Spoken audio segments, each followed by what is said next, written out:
Hello everyone, welcome to keep learning by Swapnil sir. आइए question देखते हैं। एचसीवी का बड़ा ही अच्छा सवाल है। क्वेश्चन कर रहा है, a block of mass m is kept on a rough horizontal surface. The coefficient of static friction between the block and the surface is mu. The block is to be pulled by applying a force on to it. What minimum force is needed to slide the block? In which direction should this force act? ठीक है। सो देखो, यहाँ पे एक horizontal surface है कुछ इस प्रकार, और एक बॉक्स यहाँ पे रखा है। ठीक है। अब हो क्या रहा है यहाँ पे, देखो नीचे की तरफ इसके वजन के कारण एक फोर्स आएगा mg। इसका वजन कितना है m, तो नीचे की तरफ फोर्स आएगा mg। ऊपर की तरफ एक नॉर्मल फोर्स आ जाएगा, नॉर्मल फोर्स। अब हम जो एक फोर्स लगा रहे हैं, किस मान लेते हैं किसी इस डायरेक्शन में फोर्स लगा रहे हैं F। ठीक है। अब इसका कोएफिशिएंट ऑफ फ्रिक्शन होगा सरफेस और ब्लॉक के बीच में म्यू। तो पीछे की डायरेक्शन में एक फोर्स आ रहा है जिसको मैं ऐसे बनाऊंगा। कौन सा फोर्स आ रहा है? वो जो फ्रिक्शन फोर्स आ रहा है।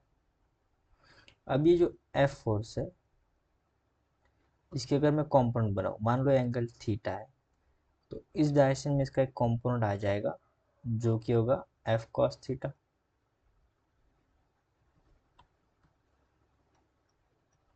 F cos theta. और ऊपर की तरफ एक फोर्स आ जाएगा एफ साइन थीटा। ठीक है। अब हो क्या रहा है यहाँ पे, अगर मैं नॉर्मल की बात करूँ यानी जो हॉरिजॉन्टल फोर्स की बात करूँ, सॉरी वर्टिकल फोर्स की बात करूँ, so F sine theta plus normal is equal to क्या हो रहा है एम जी। यानी नॉर्मल की वैल्यू कितनी आ रही है यहाँ पे, M G minus F sine theta. ये आ रही है हमारी नॉर्मल की वैल्यू। अब ये क्या कर रहा है, एफ कॉस थीटा। अब एफ ये दोनों कैसे हैं, हॉरिजॉन्टली है। और minimum force needed to slide the blocks, कम से कम फोर्स चाहिए, तो यानी एफ कॉस थीटा किसके इक्वल होना चाहिए, फ्रिक्शन के इक्वल होना चाहिए। तभी जाके बॉक्स क्या करेगा, स्लाइड करेगा, जस्ट स्लाइड करना शुरू करेगा। फ्रिक्शन कितना होता है, म्यू इंटू नॉर्मल। सो एफ कॉस थीटा म्यू, और नॉर्मल क्या आएगा फिर यहाँ पे, जो वैल्यू में निकाला है M G minus F sine theta. तो यहाँ से बन रहा है F cos theta is equal to mu into M G minus mu into F sine theta. So F cos theta plus mu F sine theta is equal to mu M G. यहाँ से अगर मैं f common ले लेता हूँ तो यह आ जाएगा cos theta plus mu sine theta is equal to mu M ji.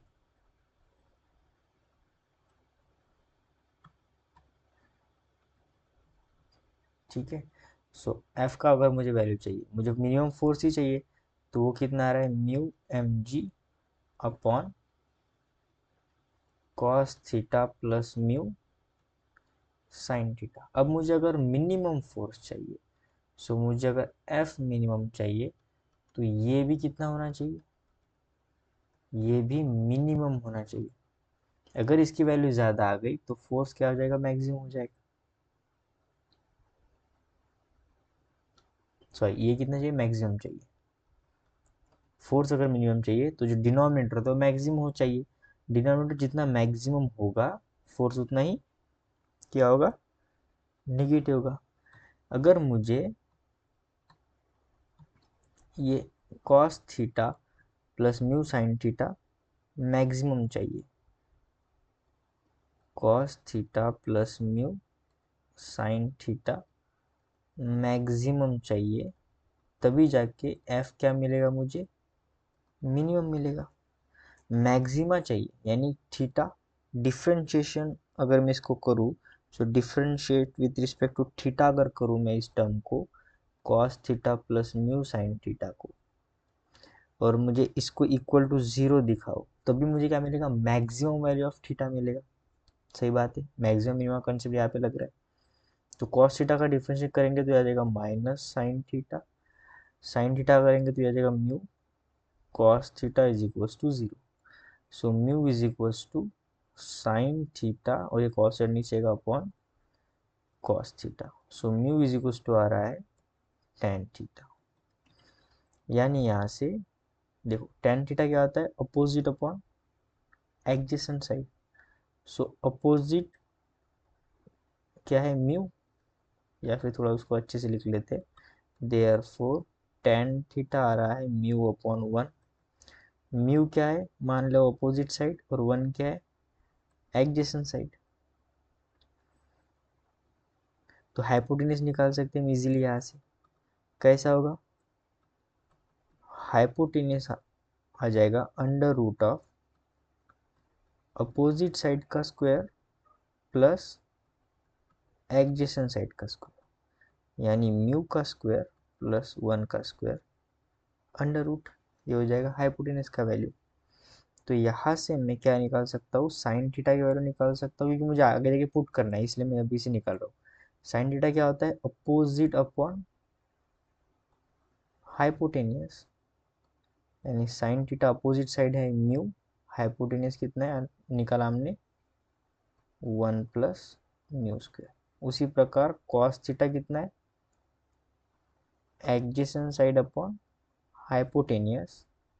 So cos theta adjacent कितना है 1, हाइपोटेन्यूज आ गया हमारा 1 प्लस म्यू स्क्वायर। ठीक है। अब अगर मैं साइन थीटा कॉस थीटा की वैल्यू इस इक्वेशन में डालो, क्योंकि ये साइन और कॉस किसके लिए आया है, मिनिमम के लिए, क्योंकि यहाँ पे हमने थीटा कैसे निकाला है, जो मिनिमम हो, मैक्सिमम हो, ये टर्म मैक्सिमम होने के लिए ये थीटा निकाला है। अगर इसको पुट करेंगे तो ये नीचे की वैल्यू मैक्सिमम आ जाएगी, और जैसे ही नीचे की वैल्यू मैक्सिमम आ जाएगी हमें मिनिमम फोर्स मिलेगा। नेक्स्ट स्लाइड में देखते हैं। तो F इज इक्वल्स टू कितना है, म्यू एम जी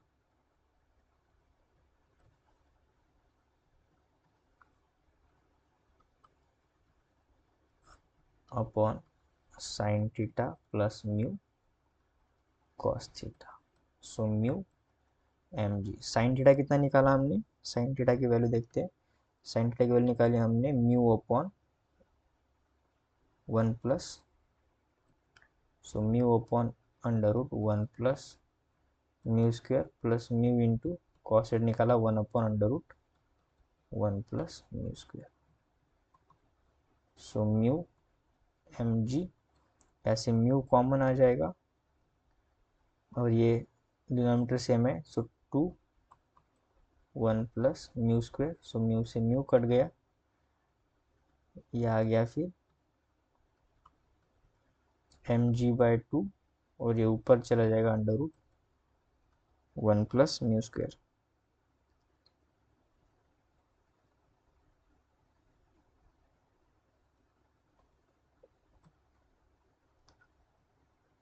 यहाँ पे cos theta plus mu sine theta, ठीक है। तो हमने साइन थीटा को आगे ले लिया, यहाँ पे हल्की सी हमने गड़बड़ी कर दी, कुछ नहीं होता है, दो दो स्लाइड होने के कारण वो हो गए। सो फर्स्ट क्या है, एक बार पीछे और एक बार देख लेते हैं। जो एफ का जो वैल्यू है कितना है, mu M G upon cos theta plus mu sine theta. तो ये हो जाएगा cos theta plus mu sine theta. Okay, now it's good. So mu M G cos theta कितना है, 1 upon under root 1 plus mu square plus mu into mu upon under root 1 plus mu square. तो यह आ जाएगा mu M G upon denominator same है, तो 1 plus mu square upon under root 1 plus mu square. ठीक है, तो ये हो जाएगा म्यू एम जी अपॉन, देखो ये 1 प्लस म्यू स्क्वायर है और नीचे अंडर रूट है, तो ये नीचे क्या हो जाएगा, सिर्फ under root 1 plus mu square बचेगा, जो कि हमारा क्या होगा, मिनिमम फोर्स।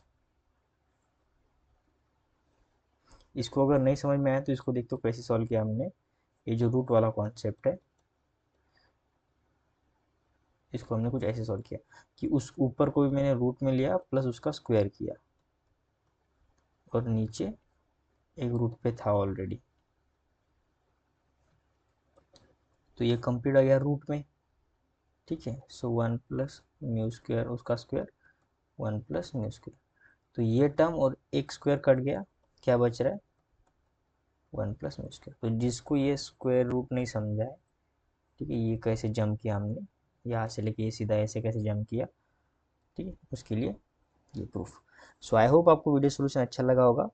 वीडियो सोल्यूशन अच्छा लगा है तो चैनल को सब्सक्राइब कर दीजिए, वीडियो को लाइक कर दीजिए। मिलते हैं नेक्स्ट वीडियो सोल्यूशन में। Keep learning with Swapnil sir के साथ।